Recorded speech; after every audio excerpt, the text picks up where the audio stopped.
yes, do the hard work and whatnot, but you have to create time every single day to develop as a person. And I always say that your level of success will never exceed your level of personal development, because you can only go so far.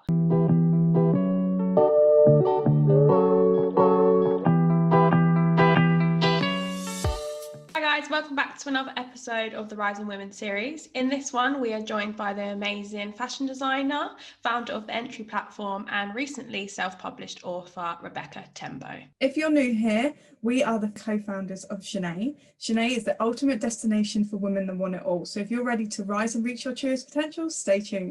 Rebecca, thank you so much for being here today. Really excited to have you here. So we'll just jump straight in and you can tell us about where it all started for you and take us back in your journey to where you are now, basically. Hi guys, I'm Rebecca. So my journey started nearly 6 years ago when I just turned 18 years old. So my birthday is in March. I just turned 18 and I was in fashion school my first year. My mum bought me a sewing machine because I begged her to get it for me. And I was like, I need to have a sewing machine so that I can design stuff. Like I was like, it's a requirement. It really was not. And I made like a dress. I was working at Tesco's in the time, like the F&F clothing section in Surrey Quays. I made a dress just based off of a YouTube video that I was watching in like 3 hours, but I've always been quite quick when it comes to stuff like that. And I posted it on Snapchat, on Instagram, on Twitter, and people just liked it. So from that, I got my first client literally on the day or the day after, because a friend of a friend saw it and was like, oh my God, like, please ask her if she can make me a dress for her university ball. So that was my first client. And at that time, I couldn't actually like really sew though. Like I could put two pieces of fabric together, but to actually come up with the shape of something and to do like the pattern cutting and all that hard work, I could not do it. So I literally winged it. I think I made a dress like 4 times. That's how crazy it was. I had to go to Shepherd's Bush 4 times to get the fabric, which is an hour and a half away from where I live. It was just long. But I kept taking orders, and I think just being so naive and young, it really put me in a position to just like fell really fast and just try different things. And although that was a very hard period, like for a few years I was like making all these custom pieces and learning on the job, it was very, very difficult.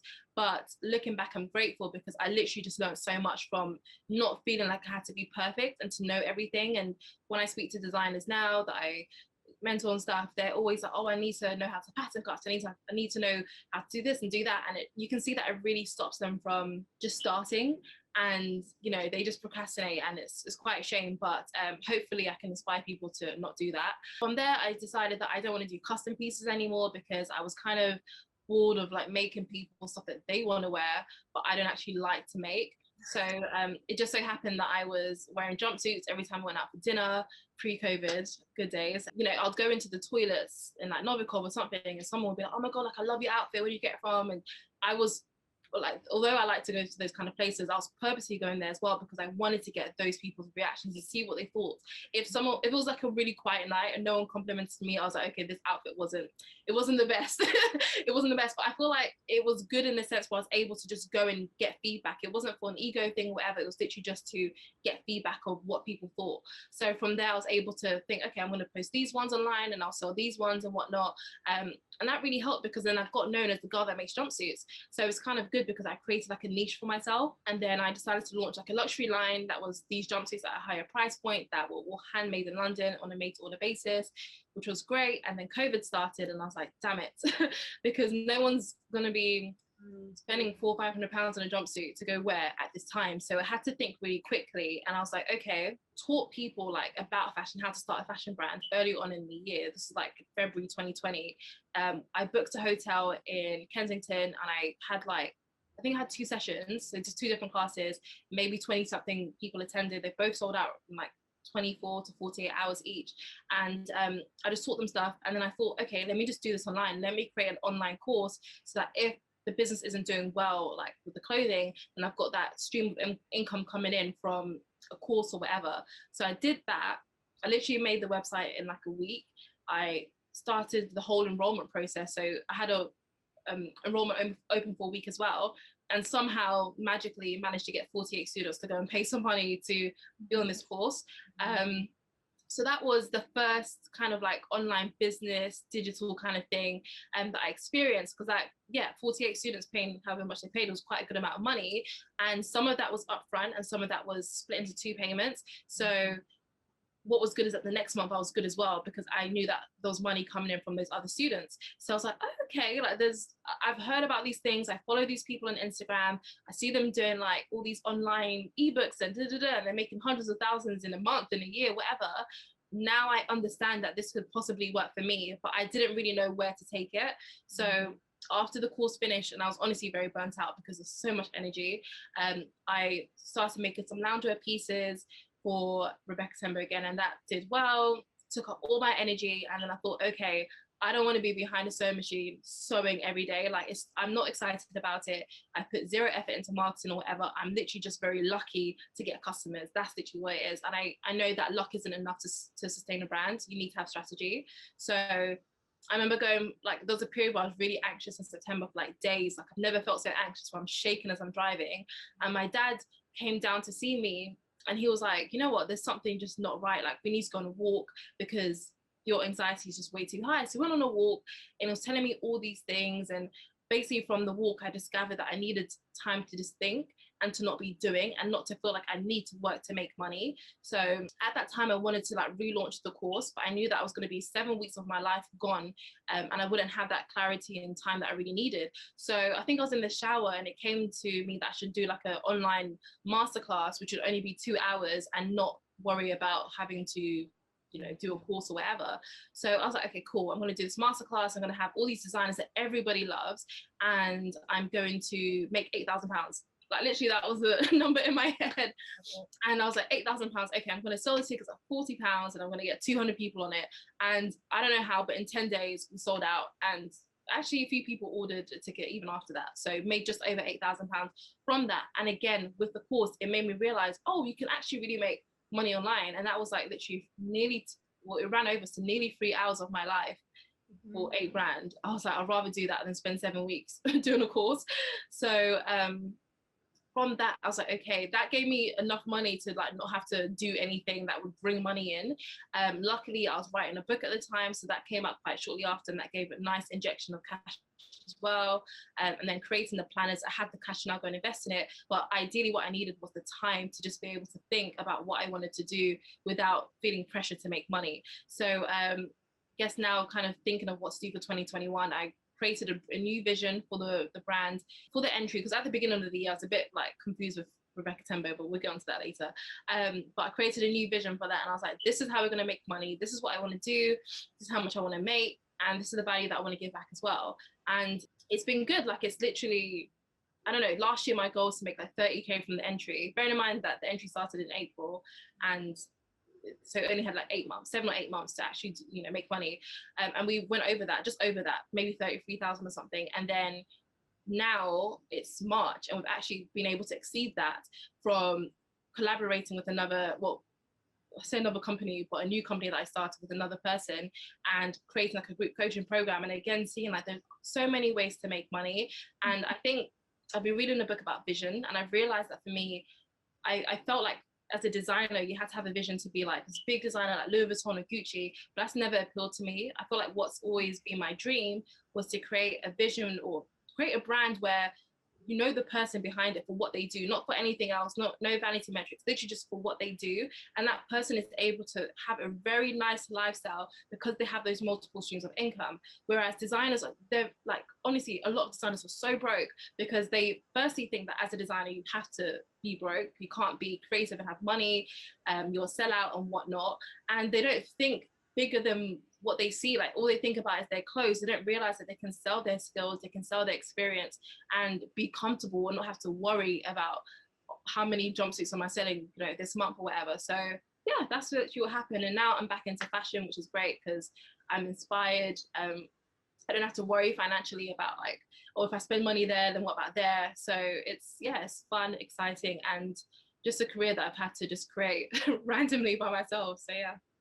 Love that. In my head right now, I'm thinking like, what route do I go down? Because I know like women watching this right now, there's so many points that you just touched on, from staying true to your vision, knowing what works for yourself, also like the transition of working, trading time for money to then invest in your time to create more time for yourself.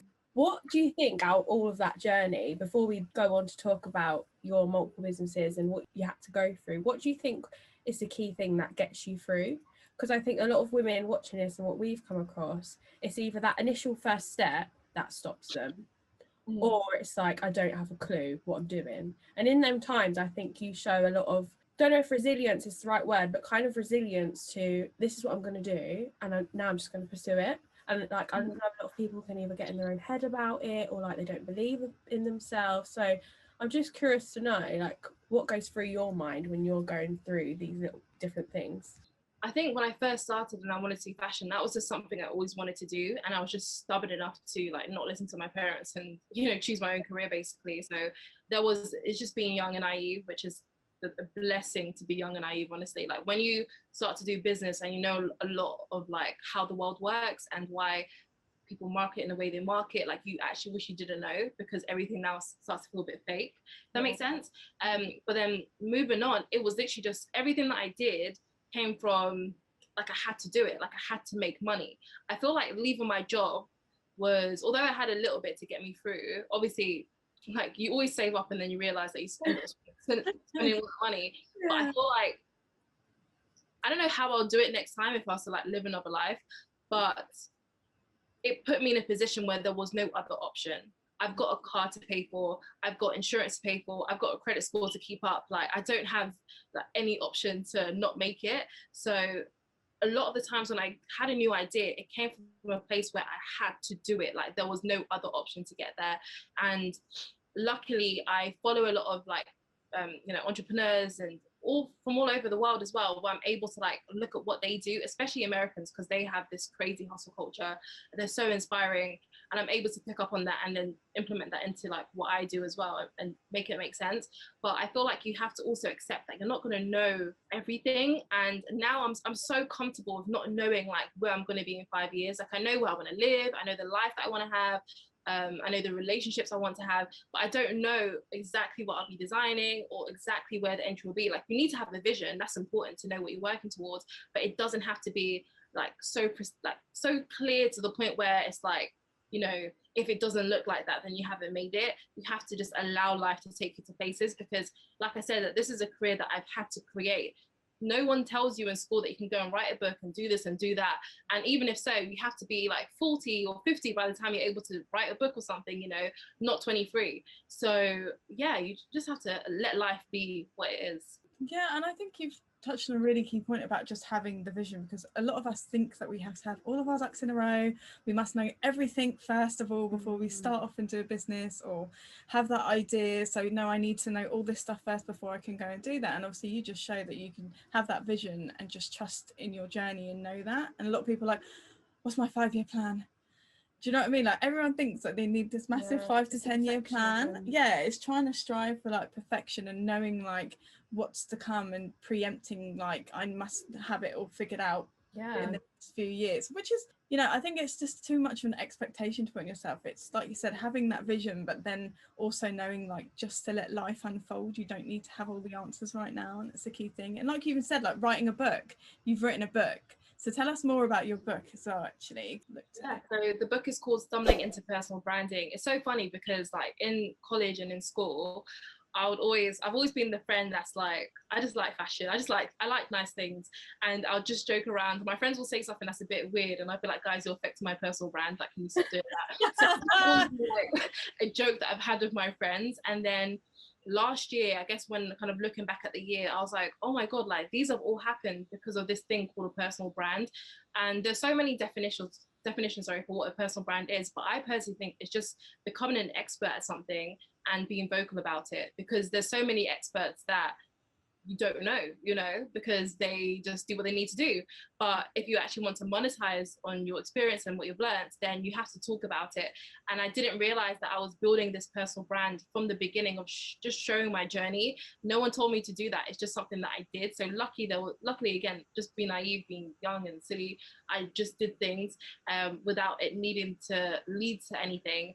And again, when sometimes people look at what I've done, I'm like, yeah, but I've been doing this for like 6 years, and there's people that have been doing it for 2 years and they're ahead of me. You know, when it comes to maybe selling something for the personal brand, they wouldn't be able to do that because they don't have that like long, like, I don't know, time of credibility to basically just build to show what they're doing. The book basically goes through 5 factors that I feel are very important to building your personal brand. And the main ones have been relationships. That's number 1 in the book, because I look at the people that I've formed relationships with. For example, an amazing girl called Cookie. She works in advertising and marketing, and she got me I don't think it was my first, but one of my first paid speaking gigs, which was like £200 for 15 minutes, guys, like 1-5, like just to talk. And I realized that, oh, okay, like I can do something like this, you know. And through that relationship, we've been able to do so much more, like just together. But that wouldn't have happened if we didn't build a relationship. I remember her emailing me, and the first thing we went to go and do was go to Grind and get a porn star martini, because we like just already knew how valuable that relationship could be. And now we're literally like best of friends, and we tell each other everything. And my friend Sade, who is the business development manager for Patricia Bright at The Break, she, you know, she's just phenomenal. But she got me an interview with a huge publication which will come out soon, and also just getting me to the Instagram stories for The Break Instagram. That got me like 3,000 followers in one day, which allowed me to do everything that I'm doing because I had a new audience and a larger audience as well. So relationships are key. And then desirability, not showing too much, but also not hiding away too much, and knowing what people actually want.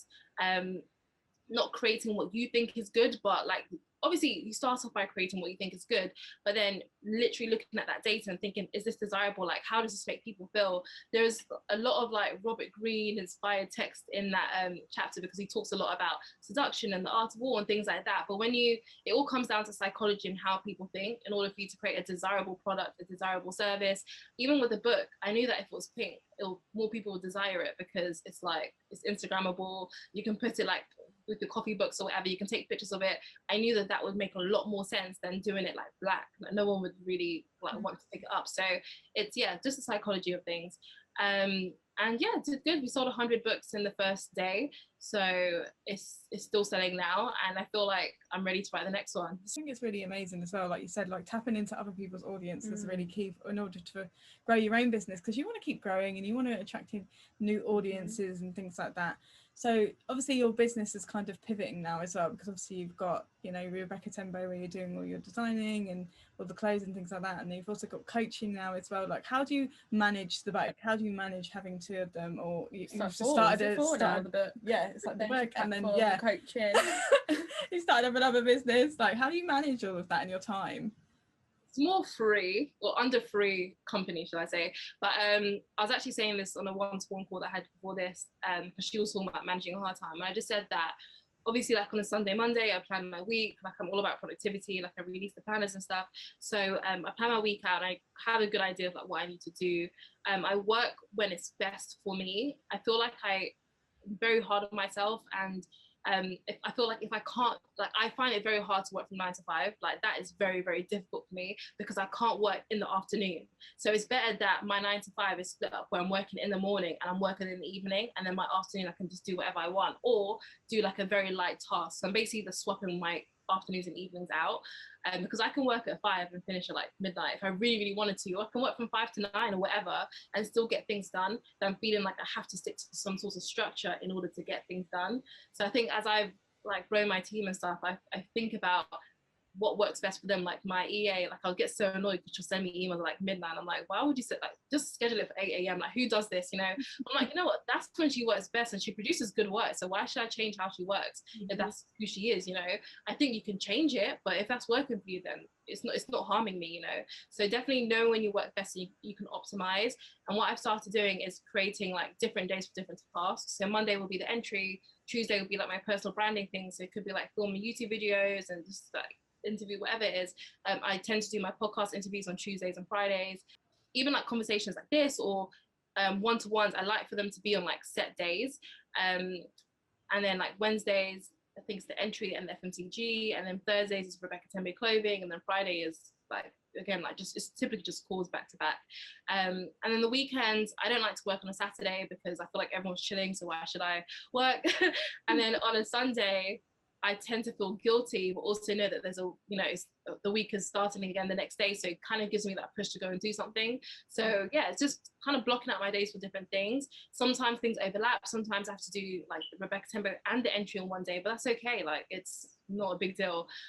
But definitely the most important thing was realizing when I worked best so I could actually be productive in that time. Yeah, I think that's important. One thing for me has been the flexibility of that transition. I always knew that 9 to 5 does not work for me, because that in flexibility, like, have to go for one and be like, can I have this time off? It just, oh my god, I hated that. Asking for holiday, I was thinking, this is rude. Like, I had like I think I had like 21 days or something. Like, I can't even remember, something crazy. It's a joke. But when you say that, do you think that you evolving into that life of having your own business, get to create your own life? Basically, you get to create your own timetable, and that's been a big thing for me. Do you think that's played a big role in like helping you grow, in the sense of, because you don't have, like you said, that structure? I feel like when you first start, you forget that you have, that's a benefit of having a business. If you are self-employed or you work part-time and you're doing your business, you forget that, wait, you can actually like create your own rules, because there is so much like, oh my god, you need to work like 16 hours straight or whatever. Like, I can never, I feel like it's funny because there was the hard work, narrative being pushed out, and then now there's the whole like self-care narrative being pushed out. But I feel like for anybody to say that you can have a business and not work hard, it's a lie. It's not true. You're gonna have to put in those hours, but those hours can be whenever you want them to be. So if you actually prefer to work on the weekend, cool, like whatever works for you. If you work from midnight till 9 a.m, that's fine, like literally whatever works for you, but finding when that is. But in the beginning, it's very easy for you to feel like you have to stick to the same kind of routine or structure. You have to create your own routine or structure, because it's your business. But then you have to also think that when you have a team, what's that going to look like? So if you work from 12 to 9 a.m, like, that's not going to work. If you have a team, you have to kind of mix it, like change it up a little bit, so that you can also accommodate for other people that are used to like the normal 9 to 5 structure. Maybe your day starts at 10, and you finish at 6 or whatever. So then that way you don't have to like wake up so early. It's literally just down to you. But we do tend to forget when we start a business that you are allowed to like do it your own way. Like, that's the whole reason why you started it, to live a life that you wanted to. And also, you just touched on a big thing which I want to talk about, and you posted about this the other day, of the hustle mentality versus the self-care, because I think there's a lot of controversy of what they are. Because I know personally, like, self-care is important for me, but don't undermine the fact that you do have to work hard. Like, I completely get that. But also, like, now there's this hustle mentality of like a lot of like burnout, don't rest. Like, so let's talk about that a bit more. How have you found it to be true for you? And also, like, what is your own opinion on it? I guess for me, again, like, there's going to be times where you have to work really hard and you have to work 16-hour days. I've done it. I remember doing like 10 bridesmaid dresses in 1 week, and I slept for 3 hours every single night on my sofa in the living room, and I lost 5 kg in a week. I can lose weight really quickly though, but I lost like 5 kg in a week because I did not eat. Like, there's going to be times like that.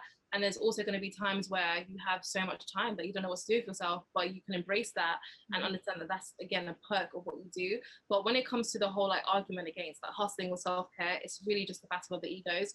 The people that want to do self-care, it depends what self-care means to you, but if we're talking about bubble baths and, like walking in the park or whatever, like, the people that want to do that, basically, their ego is hurt because someone else is telling them to work hard, and maybe they're not working as hard as they should.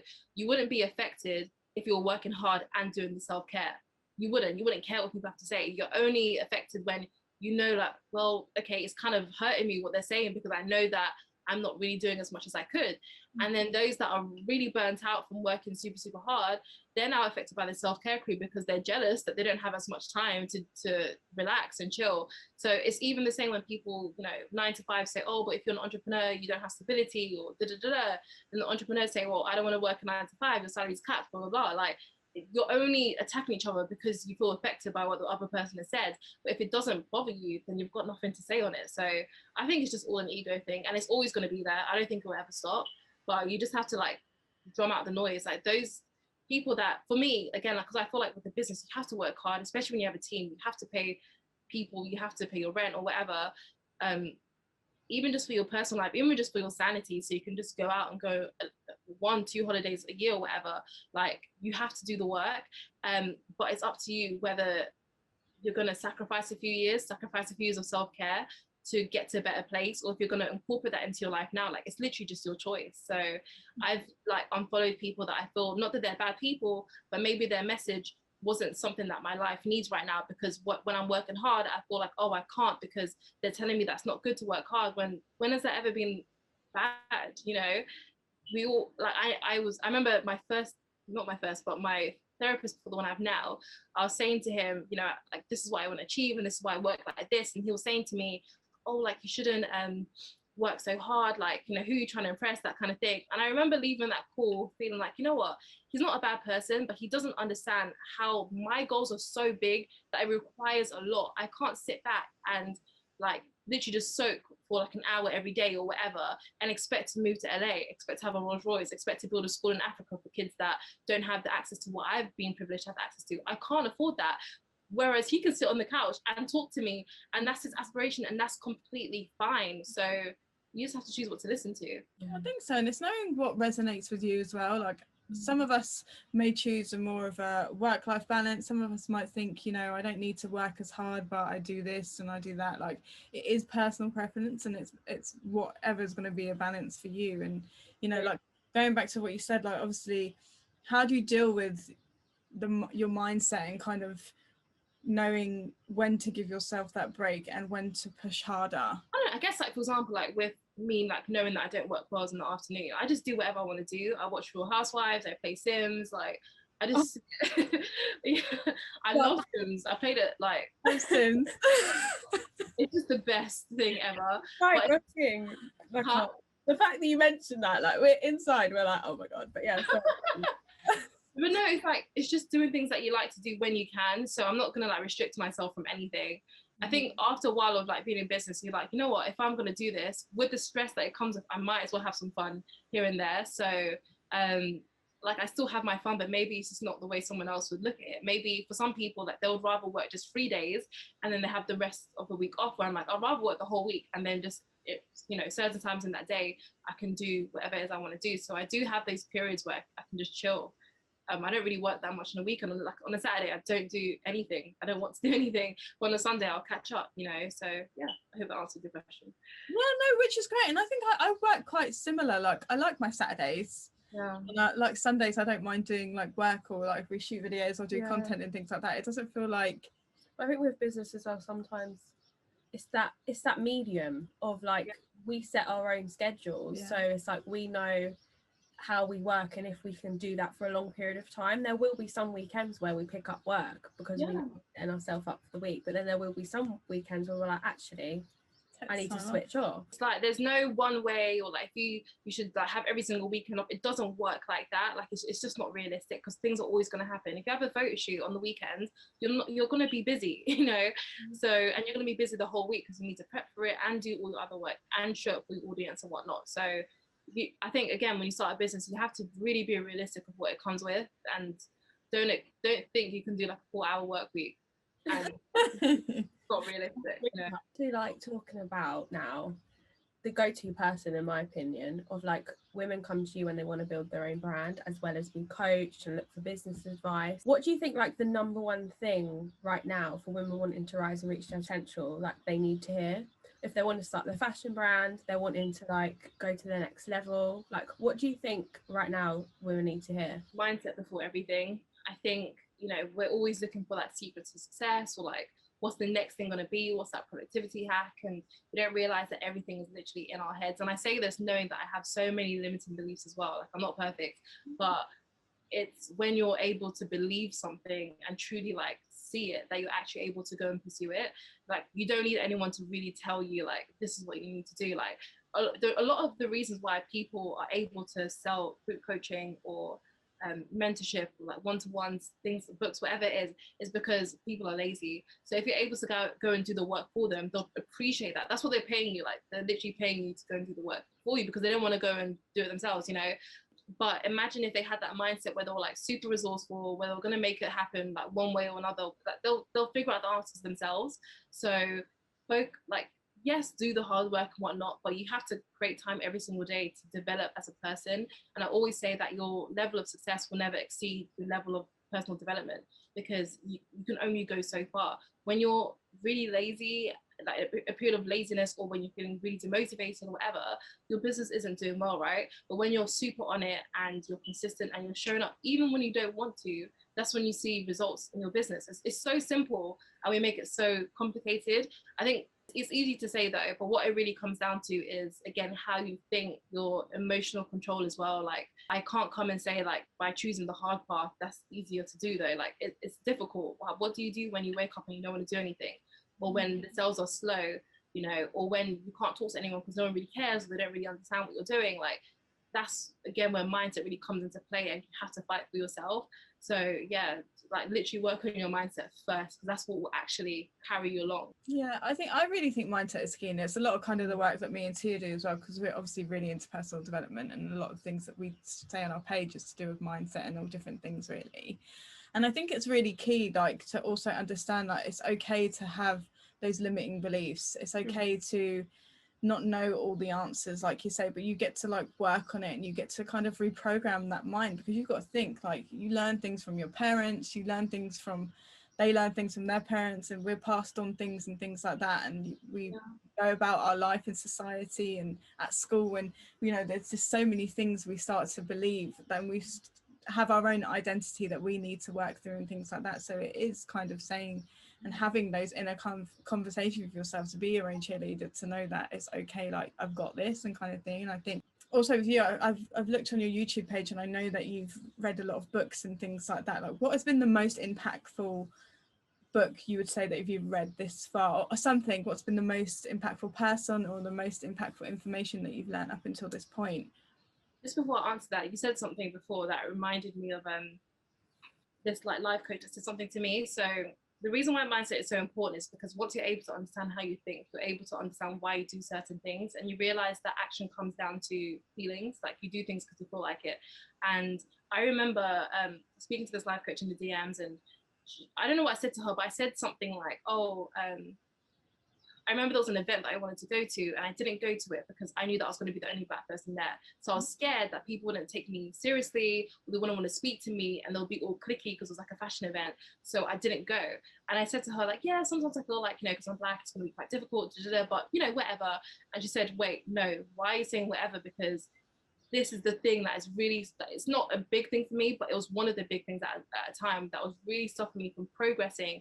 So that a lot of the decisions I was making, especially when it came to going to events and networking, I was self-sabotaging because of that fear that was innate, but I didn't realize it. So when you do that mindset work, whether that's through reading books, listening to podcasts, investing in a coach or whatever, you're able to realize, oh, like, this is why I do that. And you need to fix that issue before you're able to actually go and like prosper. So now I can go to an event and I don't care like who's there or who's gonna, you know, I don't care. Like, I don't look at the color of people's skins and think, oh my God, are they gonna, like, you know, it's whatever. But at that time, it could have really damaged me and stopped me from networking. Even it could have got me to a point where I wouldn't do digital events, because maybe I thought, wow, they come and look at a Black person, you know, speaking. And I've never been someone that's ever been like really caught up on race, but I didn't realize that I still had my own issues inside that I was like, you know, dealing with, but I hadn't brought it.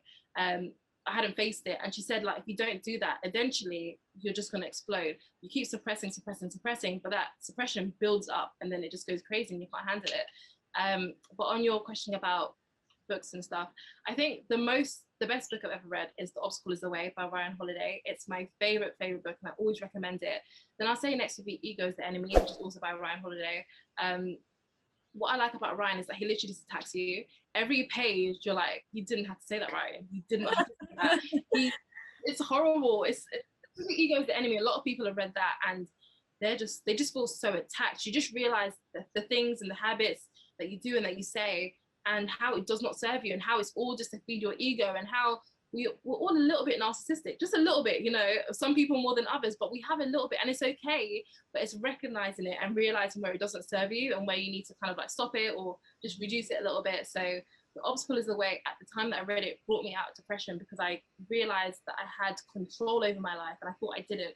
I thought everything was happening to me and that I couldn't do anything about it. But I learned to take responsibility from that book for my life, and just not dwell like in situations like, yes, things happen and sometimes I'm really upset about it, but what is that actually doing for me?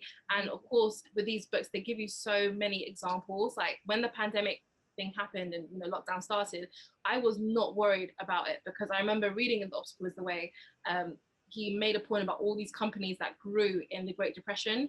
And I was thinking, well, if this is what I have to go through, luckily at this age as a business owner, also luckily living at home as well, this is the worst thing I could possibly go through in my lifetime, like a lockdown, a pandemic, so if I can get through this, then I can probably get through anything. And I wanted to be an example. I wanted to be like one of those other companies where they actually succeeded within like a situation like that. And it was just a decision that I made. And had I not read that book, I don't know if that's the kind of philosophy I would have had like going forward. So yeah, Ryan Holiday, all of them I recommend. They're all great. We link them as well down below, and we can put like some pictures up of those books as well. And I think what I'm getting as well, like we need to always say, like, awareness. Like sometimes we have these limiting beliefs, but as long as we can kind of shine the light on them, the awareness, and obviously that coach that helped you kind of say to yourself, like, no, you've got this belief here, kind of rework it and things like that. And sometimes we don't recognize the limiting beliefs that we have sometimes, but we can tell through our words and what we're self-sabotaging ourselves from, what we're stopping ourselves from doing. There's a limiting belief there, and it's always good to kind of recognize the things that I'm afraid to do, like, is what I have a belief about it. So let me explore that and try to rework through it.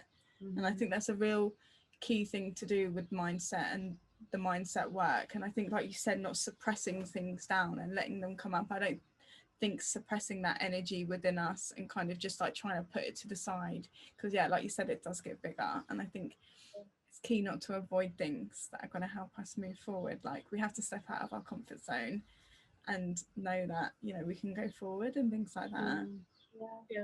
I think it's important, because as well, like, emotion is energy. And I find everything that you just said, personally, where the area of growth that I'm avoiding is usually the area that I have the limiting belief in. So if there's like an area in business, personal life, where I'm not wanting to go there, or I'm avoiding it, that's usually the area where I know on a conscious level, because I've built my awareness, that I need to dive into that and take a little bit of a look and do some mindset work. But how do you personally, I know you read your books, you have a coach, what are some ways that you work through your limiting beliefs? Because I know that a lot of women will have them, whether it's to do with personal or business. Like, but what is like a way that you find works for you when you're trying to get to that next level, or step through the fear, or step through like your comfort zone? You definitely need to like watch what you feed yourself. By feeding yourself like positive and inspiring stuff all the time, it's a lot easier to get through it, because you realize you're not the only one. So like, I know we've mentioned reading and stuff, but it's honestly so impactful, especially if it's autobiographies. Like, I guess when you first start reading, like, read the like 7 highly effective habits, or like, that's all good in the beginning. But then after that, after you realize that the main message is consistency and discipline from all these books, you now go and read like autobiographies, because you can really see people's struggles and pain points and what they went through and how they've been able to overcome it, and you identify yourself in their stories as well, if that makes sense. So definitely knowing like, or taking control over what I consume really, really helps. And when I do feel quite low, whatever, I can just go and pop on like a YouTube video, and that can inspire me, and I'm like, okay, let's go. Having a vision is super, super important as well. Like, even if it's just a mood board, or if it's your wallpaper on your phone or whatever, like just seeing what you really, really want. I remember, so when I went to LA, not last year, 2019, I've always wanted to move to LA, and I will, but I really wanted to do visualizing in a different way. Like, I actually wanted to do it as opposed to just kind of think it. So when I booked like the place there, like, we booked a penthouse in downtown LA, because I was like, that's where I want to live. This is exactly what I want to like see from my balcony and stuff like that. This is the building I want to be in, and it was absolutely perfect. And I basically put myself in a position as if I've already been there. And I feel like, had I not gone to LA in 2019, I probably would have given up by now, because I wouldn't have really felt like all the feelings that I felt. So by living that dream just a little bit, it helped me. It kind of pushed me forward. It keeps pushing me forward, because I know what I want, and I felt it, and it's enough to just make me want to like work and go and get it, and kind of get out of my head and get out of that funk. And I always recommend that it doesn't have to be as expensive as booking a trip to like another country. I get that, but let's say you want to live in like Knightsbridge or whatever, just book an Airbnb for one night. you know, or the weekends. And in the morning, like go and get a coffee at the local coffee shop. So you feel like one of the locals. Walk everywhere because people in the city walk everywhere. And I don't know, just be normal. Like don't act like a tourist or whatever. Like just enjoy it as if it is so. And because it's an Airbnb, it's such a homely space as opposed to like a hotel. Go out for dinner in the evening. Like just like get a sense of it so that when you actually go home, you compare your circumstances and think, you know what, I feel quite shitty, but I'd rather be living over there. So let me get up and go and do what I need to do. That's honestly the best thing I feel like I could recommend, is just putting yourself in that position. If it's like you want a new car, I know I want a new car in October. As soon as this thing is over, I can't stand this pandemic, but as soon as it's done, I'm going to Car Giant and I'm going to get in this Mercedes and I'm going to drive it just to test drive and see how it feels and put my music on and do what I need to do. And then I'm going to go and get my Mini Cooper and drive back home. And I'm going to compare the ride and be like, you know what, I need to work. And when I don't feel like it, I'll remember like I have this goal to get this car, which is bigger than the car that I have right now. And it's going to cost a lot of money, which means I have to work really, really hard. And that test drive is free. So you'll not even have to spend for it. Maybe you might need to, I don't know, get a train there or something, but what's £10? Put yourself on a first class ticket just once, just put yourself there, see the people that's on the plane. Like a lot of deals get made on a plane in first class. The people there are not your everyday person. Like these are business people, these are consultants, these are entrepreneurs and whatnot. It's crazy who you could meet. So yeah, put yourself in the feeling of it, isn't it? Because like drawing on what you just said was excellent. When I wanted a new car, that's exactly what I done. Even though I had like my shitty little car, I wanted a nice new car. So I was kind of like, I want to go and get in the feeling of driving these cars. So I went to all these different showrooms and stuff and driving this car around down the motorway. It was great. And then lo and behold, a little while later, I got the car that I wanted, you know. So I think it's really key what you're saying. It's really good to put yourself in that feeling because you're being as if that future version of you living in that moment right now. And I think sometimes we pay so much attention to our current circumstances that we think that we're stuck there, but we're not. Like you said, it's free to go and book a test drive. Even if you wanted a new home, you might not be able to buy it right now, but you can go and do show home viewings and you can my God. Yeah, my friend with her ex-boyfriend, they went to Surrey and they went and looked at these mansions and they said that they were looking for somewhere to move into, right? But it was literally just for inspiration. And they took them around like 4 or 5 houses, just showing them these huge mansions that they were not going to go and buy, you know. But if they don't go in the house, how are they going to know how it feels like? Speak that into existence, live in the end. When you touched on earlier autobiographies and hearing people's stories, I love that as well, listening to people's stories. And so often the people that are creating the life they want now, they used to drive down the street that they wanted to live in, they used to do the flights, they used to take tours around the house they want, book the test drive for the car. Like action is required, and I think it's like taking that visualization one step further to be like, actually this is what I want, getting the feeling, like be a vibrational match to that which I want. And I think that's so powerful because we do that all the time. And we believe in that and like manifestation, and like there's a bit of a taboo around manifestation and bringing things closer to you and visualizing, because I think people that start on the start of their journey with like visualization, it's a bit woo woo. How have you like progressed into like, have you always done visualization and like making a conscious effort to manifest or create the life you want? I think subconsciously I did, like without actually knowing that this is something that you could really do. And then sometimes I would do it and it would make me really anxious because I'll think about the how as opposed to just thinking about what I want. So now I'm able to do it where I'm not spending, like, even when I was really anxious, it'll take me like half an hour to visualize because I'm like, my head is just spinning and it's just everywhere. But now I just think about just one scenario, and it could just be like, I visualize when I'm running because it's so hard. I'm like, okay, if I get to the end of the road, that's my Mercedes. Like I can literally see that's my visualization to keep me going on that. Or if it's, I don't know, if it's just being in bed, then it could just be me waking up in LA and seeing the view. Getting in my car, Rolls Royce Dawn convertible, all black, orange leather seats. My mind doesn't change by then, but getting in that, got my Starbucks and everything, and I'm going to the office. Even now, like I visualize my ideal day in like just summer, which is only a few months away, but just waking up and like, what do I want my room to look like by then? And like, I don't know, like what does my body look like by then as well if I'm working out and stuff? And what drink am I getting at Starbucks? And like obviously if I'm in my new car, well, that'll be at the end of the year, but getting in that as well, like how do I feel? Like my Celine bag, I'm literally thinking of like everything. And then it might just be the car ride, or it might be a full day, but it doesn't have to be the same thing all the time. And it changes, and it doesn't have to be like a full day. It can just be like just a moment that I'm really excited about. But it really does help having a vision. Oh, it does. And I think you touched on so many key points. Like, I think vision has been a definitely key takeaway in this as well. Like, what's the next step for you then with regards to your businesses? Like, what new things are coming out currently? Like, what can people be coming to your page and checking you out for?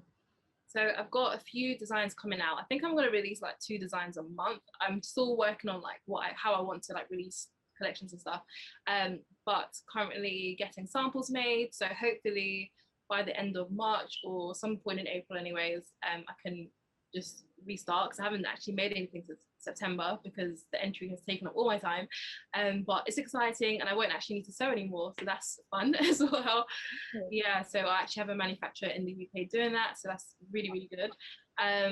With the entry, it's just to keep growing it. I feel like we're doing it right, but I was actually telling the team the other day, I was like, we're doing good, but we shouldn't get complacent where we think like no one else can just come and like step on us or whatever. Like, let's keep making it better than what it is right now. And of course with the group coaching, we actually have our first session today, so that's going to be exciting.